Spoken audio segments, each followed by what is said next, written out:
Bismillahirrahmanirrahim. Assalamualaikum warahmatullahi wabarakatuh. Alhamdulillah. Alhamdulillahil hadi lil haqq. Nas'aluhu an yahdiyana linanhadha bi amanatina. Asyhadu an la ilaha illallah wahdahu la syarika lah. Wa asyhadu anna sayyidana Muhammadan abduhu wa rasuluhu la nabiyya ba'dah. Allahumma salli wa sallim wa barik wa karrim ala sayyidina wa maulana Muhammadin wa ala alihi wa ashabihi ajma'in. Rabbi syrah li sadri wa yassir li amri wahlul 'uqdatam min lisani yafqahu qawli wa ba'd. Para pemirsa TVRI Sumatera Selatan yang dimuliakan Allah Subhanahu wa taala. Inni uhibbukum fillah. Hamba yang dhaif senantiasa mencintai saudaraku semuanya karena Allah Subhanahu wa taala.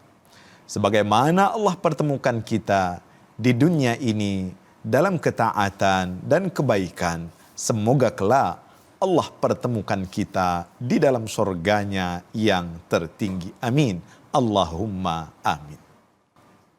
Pemirsa yang dimuliakan Allah Subhanahu wa taala. Tema kajian kita kali ini akan membahas seputar ibadah-ibadah yang berpahala haji dan umrah. Tentunya sebagaimana yang kita ketahui bahwa ibadah haji dan ibadah umrah adalah sebaik-baik amal setelah jihad di jalan Allah Subhanahu wa taala, sebagaimana disebutkan dalam beberapa riwayat ketika para sahabat bertanya, "Ayyul amali afdal ya Rasulullah?" Ya Rasul, amalan apa yang istimewa, yang paling baik? Rasulullah menjawab, jihad fi sabilillah, jihad di jalan Allah Subhanahu wa taala. Kemudian para sahabat pun bertanya, apalagi wahai Rasul? Rasulullah bersabda, haji yang mabrur. Tentunya balasan ibadah haji ini sangat istimewa. Sebagaimana disebutkan dalam beberapa riwayat, al-umratu ilal umrati kafaratun lima bainahuma wal hajjul mabrur laisa lahu jaza illal jannah. Sesungguhnya antara satu umrah ke umrah berikutnya akan menghapuskan dosa di antara keduanya, dan haji yang mabrur tidak ada balasan yang setimpal kecuali surga Allah Subhanahu wa taala. Karena itu semua umat Islam pasti ada niatan, ada harapan, ada keinginan untuk dapat berangkat ke tanah suci untuk melaksanakan rangkaian ibadah manasik haji dan manasik umrah. Namun ternyata tidak semua orang memiliki kemampuan untuk melaksanakan puncak ibadah tersebut. Karena itu dalam Al-Quran diingatkan, haji baik milik mereka yang mampu. Wa atimul hajja wal umrata lillah. Sempurnakanlah ibadah haji dan umrah karena Allah Subhanahu wa taala. Dan haji itu liman istata'a ilaihi sabila. Haji itu hanya bagi mereka yang memiliki kemampuan. Lalu pertanyaannya, bisakah kita atau siapapun yang belum berkesempatan berangkat ke tanah suci melaksanakan rangkaian ibadah haji dan umrah mendapatkan pahala seperti orang-orang yang melaksanakan ibadah haji dan umrah tersebut? Ternyata dalam agama kita ini kemuliaan, keagungan, kemahakasihan Allah Subhanahu wa taala luar biasa banyaknya. Sehingga banyak sekali amalan-amalan, ibadah-ibadah yang apabila kita kerjakan, maka kita pun akan mendapatkan pahala ibadah haji dan ibadah umrah tersebut. Perlu kita garis bawahi bahwasanya yang dimaksud di sini bukan berarti tidak wajib melaksanakan ibadah haji dan ibadah umrah, tetapi ketika kita tidak memiliki kemampuan untuk berangkat tersebut, lalu kita melaksanakan amal-amal ibadah lainnya, maka kita akan mendapatkan ganjaran pahala seperti besarnya pahala haji dan pahala umroh tersebut. Apa saja amalan yang bisa kita lakukan? Banyak sekali, di antaranya pertama adalah niat yang tulus untuk melaksanakan ibadah haji dan umroh. Artinya, seseorang sudah berusaha sekuat tenaga, berupaya, kemudian masih saja terhalang tidak bisa melaksanakan rangkaian manasik haji dan umroh, maka dia akan dicatat mendapatkan pahala haji dan pahala umroh. Dalam sebuah riwayat dijelaskan ketika Rasulullah SAW pergi perang Tabuk, Rasulullah SAW pernah bersabda, "Inna bil madinati la rijalan." Sesungguhnya kata Rasulullah SAW, di kota Madinah itu ada orang-orang, masirtum masiron, tidaklah kalian melangkahkan kaki kalian, wa qata'tum wadiyan, dan kalian melewati lembah-lembah, illa kanu ma'akum, wa fi riwayatin ukhra yusyarikukum fil ajr, kecuali mereka tersebut memiliki dan mendapatkan pahala sebagaimana pahala kalian yang berangkat perang ini. Para sahabat bertanya, apa yang membuat mereka mendapatkan pahala itu, wahai Rasul? Rasulullah bersabda, habasahumul marad. Dalam riwayat lain, habasahumul udzur. Mereka tidak mampu berangkat pergi perang ke Tabuk tersebut karena sakit, dan dalam riwayat lain karena mereka uzur, ada halangan. Boleh jadi tidak ada kendaraan untuk berangkat, boleh jadi terhalang oleh sesuatu yang membuat dia memang betul-betul tidak bisa berangkat pergi perang ke Tabuk tersebut. Tapi karena niat mereka, keinginan mereka yang tulus ikhlas ingin berangkat, lalu mereka mendapatkan pahala kebaikan yang didapatkan oleh orang-orang yang pergi berperang tersebut. Begitu juga dengan ibadah haji. Tidaklah seseorang yang berniat dengan sepenuh hatinya, ketika Allah memberikan kekuatan, rizki, dan sebagainya, lalu dia berniat ingin berangkat ke tanah suci, namun tetap terhalang, maka mereka akan mendapatkan pahala haji tersebut. Dalam sebuah kitab dijelaskan, ketika membahas tentang hadis innamal a'malu bin niyat, sesungguhnya segala sesuatu itu tergantung dengan niat. Dijelaskan dalam kitab Tuhfatus Tsaniyah bahwasanya nanti pada hari kiamat seorang hamba Allah Subhanahu wa taala akan diberikan kitab catatan amal-amalnya. Lalu ketika diberikan catatan amal tersebut, sang hamba Allah Subhanahu wa taala melihat catatannya. Lalu dia berkata kepada para malaikat, "Wahai malaikat, mungkin kitab catatan amal ini salah, karena saya tertulis di sini pernah haji, pernah umroh, padahal secara zahir selama saya hidup saya belum pernah berangkat haji, berangkat umroh." Lalu dilaporkanlah kepada Allah Subhanahu wa taala. Lalu terjadi dialog di situ. Allah bertanya, "Wahai hambaku, tidakkah pada kesempatan tersebut, di tempat tersebut, engkau betul-betul tulus berniat ingin berangkat ke tanah suci, tetapi karena engkau tidak mampu, lalu engkau sampai wafatmu tidak bisa melaksanakan ibadah haji dan ibadah umrah. Karena engkau sudah berniat, maka pahala kebaikan dari niatmu itu dicatat seperti engkau telah melaksanakan ibadah haji dan ibadah umrah." Artinya, niat yang tulus ingin berusaha berangkat ke tanah suci ini akan menjadikan seseorang ketika tidak mampu mengerjakan ibadah haji dan umrah, dia akan mendapatkan pahala haji tersebut. Yang kedua, para ulama menjelaskan sebagaimana disebutkan dalam sebuah riwayat dari seorang sahabat yang bernama Mikhna bin Sulaim. Seseorang yang pergi pada kedua solat Idain, 2 solat hari raya.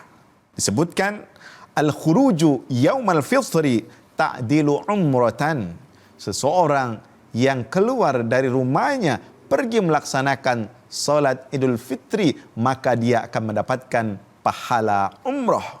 Wal khuruju ila Idil Adha ta'dilu hajjatan. Dan keluar pergi solat Idul Adha, maka dia akan mendapatkan pahala haji. Lalu apalagi yang bisa kita lakukan, amalan yang bisa kita kerjakan untuk mendapatkan pahala haji dan umrah? Berikutnya, pergi ke masjid melaksanakan solat fardu. Maka ketika kita melakukan itu, kita akan dicatat telah melaksanakan ibadah haji dan ibadah umrah. Dalam sebuah hadis disebutkan Rasulullah SAW bersabda, "Man kharaja min baitihi mutatahhiran ila salatin maktubatin fa ajruhu ka ajril hajil muhrim." Barang siapa yang mensucikan diri dari rumahnya, kemudian pergi ke masjid untuk melaksanakan solat fardu, solat wajib, maka dia akan mendapatkan pahala haji. Lalu dilanjutkan hadis ini, "Waman kharaja ila tasbihid duha au ila tatawwu la yansibuhu illa iya fa ajruhu ka ajril mu'tamir." Dan barang siapa yang keluar, baik itu ke masjid, ke musolah atau di rumahnya untuk melakukan solat sunat, disebutkan dalam hadis ini solat duha misalnya atau solat sunat lainnya, maka disebutkan pahalanya fa ajruhu ka ajril mu'tamir, pahalanya seperti orang yang melakukan ibadah umrah. Jadi ternyata luar biasa, banyak sekali amalan yang bisa kita kerjakan untuk mendapatkan keistimewaan pahala haji maupun pahala umrah. Apalagi yang bisa kita kerjakan? Bagi mereka yang berada di kota Madinah, ada sebuah hadis yang menjelaskan tentang keistimewaan solat di Masjid Quba. Masjid Quba adalah masjid yang pertama dibangun oleh Rasulullah SAW ketika beliau sampai ke kota Madinah. Apa bunyi hadisnya? "Man tatahhara fi baitihi thumma ata masjid Quba fa shalla fihi wa lam yuhaddits kana lahu ka ajril umrah." Barang siapa yang bersuci dari rumahnya, kemudian pergi ke Masjid Quba, lalu dia melakukan solat, maka dia akan mendapatkan pahala orang yang melakukan ibadah umrah. Bahkan disebutkan dalam beberapa riwayat, baginda Rasulullah SAW membiasakan pergi ke Masjid Quba setiap hari Sabtunya. Beliau melaksanakan solat di situ untuk apa? Untuk mendapatkan keistimewaan atau pahala melaksanakan rangkaian ibadah umrah. Amal-amal lain yang bisa kita kerjakan disebutkan dalam beberapa riwayat, yaitu solat isya dan solat subuh berjamaah. Dalam sebuah riwayat, Abi Dzar Al-Ghifari menjelaskan bahwa ada beberapa orang datang kepada Rasulullah SAW dan melaporkan, "Ya Rasulullah, sesungguhnya orang-orang kaya telah habis mengambil semua pahala kebaikan kami ini. Kami solat, mereka solat. Kami puasa, mereka puasa. Lalu mereka memiliki harta yang bisa mereka kerjakan dengan harta itu haji. Mereka bisa melakukan amal-amal kebaikan lainnya." Maka Rasulullah SAW bersabda, "Awalaysa Allahu qad ja'ala lakum salatal isya ta'dilu hajjan?" Bukankah Allah sudah menjadikan salat isya fi jama'atin menyamai dengan haji, dan salat subuh berjamaah menyamai pahalanya seperti pahala umrah. Kita lanjutkan setelah yang berikut ini.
Keluarga Indonesia, sudah saatnya kita cerdas memilih tontonan yang tepat untuk anak. Karena tontonan yang ramah anak sangat penting untuk membentuk karakter dan tumbuh kembang anak.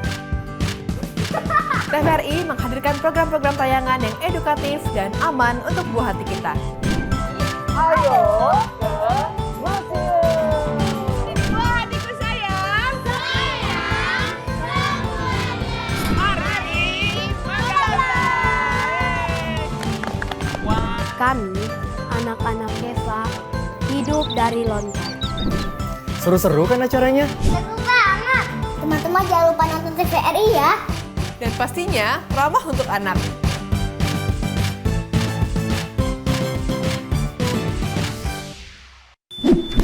Yuk nonton siaran televisi digital. Bagaimana ya cara menangkap siaran televisi digital? Pertama, pastikan di daerah Anda sudah ada sinyal siaran televisi digital. Kedua, gunakan antena UHF di dalam atau di luar rumah Anda. Ketiga, pastikan televisi Anda sudah dilengkapi penerima siaran digital DVB T2. DVB T2 merupakan jenis sinyal yang digunakan Indonesia dalam penyiaran televisi digital. Keempat, pilih autoscan, lalu pindai televisi Anda. Bagaimana jika televisi Anda masih analog? Pasangkan set-top box. Televisi Anda otomatis menangkap siaran digital. Bersih gambarnya, jernih suaranya, canggih teknologinya.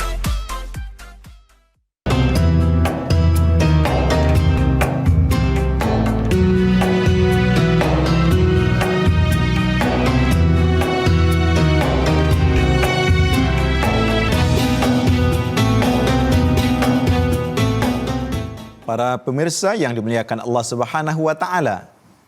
Selanjutnya, ibadah yang bisa kita kerjakan dan pahalanya menyamai pahala haji dan umrah.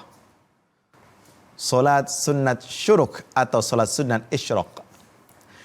Disebutkan dalam sebuah riwayat Rasulullah sallallahu alaihi wasallam bersabda, "Man shallal ghadata fi jama'atin ثم قعد يذكر الله حتى تطلع الشمس ثم صلى ركعتين كانت له كأجر حجة وعمرة تامة.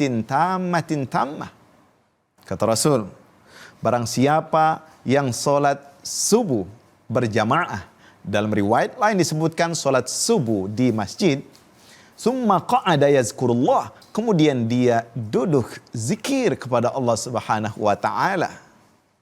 Lalu ketika telah waktu syuruk datang, waktu syuruk sudah datang, lalu dia melakukan solat sunat 2 rakaat. Kata para ulama, ketika masuk waktu syuruk dilebihkan 15 menit, qaida ramhin, sebagaimana disebutkan dalam hadis lainnya, waktunya kurang lebih 15 menit setelah waktu syuruk masuk, solatlah sunnah 2 rakaat. Solat sunnah 2 rakaat itu disebut dengan solat sunat syuruk atau solat sunat isyraq. Apa pahala yang akan kita dapatkan? Pahalanya, kata Rasul, dia akan mendapatkan pahala haji dan umrah sempurna sampai 3 kali Rasulullah sallallahu alaihi wasallam sebutkan. Para ulama menjelaskan tentang solat sunat syuruk ini ada beberapa syarat. Walaupun ini ibadah sunnah. Apa syaratnya? Pertama, solat subuhnya dilaksanakan berjamaah atau solat subuhnya dilaksanakan di masjid berjamaah. Yang kedua, mengisi waktu setelah solat subuh sampai terbitnya matahari dengan amalan-amalan yang bermanfaat, zikir-zikir. Bukan hal-hal yang melalaikan diri kita dari Allah Subhanahu wa taala. Lalu terbitlah matahari, kemudian berjalan kurang lebih 15 menit, qaida ramhin, 1 tombak, ya, ukurannya, baru melaksanakan ibadah salat sunat tersebut. Bagaimana dengan para wanita yang boleh jadi tidak sholat di masjid? Tetap saja dianjurkan untuk melaksanakan sholat wajibnya berjamaah di rumah, kemudian mengerjakan atau zikir. Lalu setelah itu melaksanakan sholat sunat 2 rakaat tersebut. Jadi bisa setiap hari kita kerjakan. Dan setiap hari kita mendapatkan pahala haji dan pahala umroh sempurna, mabrur. Dalam artian pahala ini akan didapatkan oleh mereka yang mengerjakannya dengan penuh keikhlasan. Kemudian juga orang-orang yang melaksanakan ibadah umroh pada bulan suci Ramadan, mereka akan mendapatkan pahala haji seperti haji bersama Rasulullah SAW. Sebagaimana disebut oleh Rasulullah SAW, umratun fi Ramadan kahajjati ma'i. Sesungguhnya umrah pada bulan suci Ramadan itu seperti melaksanakan ibadah haji bersamaku, kata Rasul. Karena saat ini umat Islam di Indonesia untuk berangkat menunaikan ibadah haji itu membutuhkan waktu tunggu yang lumayan lama. Maka ketika kita ingin mendapatkan pahala haji yang memiliki kemampuan untuk melakukan ibadah umrah, maka jatuhkanlah pilihan umrahmu pada bulan suci Ramadan. Niscaya pahala yang akan didapatkan adalah pahala haji, dan hajinya istimewa, haji bersama Rasulullah sallallahu alaihi wasallam. Amalan berikutnya ibadah yang bisa kita kerjakan adalah al-azkar aqiba as-salawat al-mafruḍah. Membaca zikir setelah solat fardu, solat wajib. Hadis ini dijelaskan bahwa datanglah orang-orang fakir miskin kepada Rasulullah sallallahu alaihi wasallam mengadu, "Ya Rasulullah, zahaba ahlud dusur bil ujur." Ya Rasulullah, orang-orang kaya telah menghabisi pahala-pahala kami. Bayangkan, mereka punya harta yang banyak. Dengan harta itu mereka bisa haji. Dengan harta itu mereka bisa bersedekah. Dengan harta itu mereka bisa membantu orang lain. Maka Rasulullah sabdakan, "Maukah kalian aku ajari amalan yang tidak akan bisa diikuti atau tidak bisa dikalahkan oleh mereka yang tidak mengerjakannya?" Baik itu orang kaya ataupun orang miskin. Apa itu amalannya? Kata Rasul, "Tusabbihuna wa tuhammiduna ay wa tahmaduna wa tukabbirun ala dubri kulli shalah."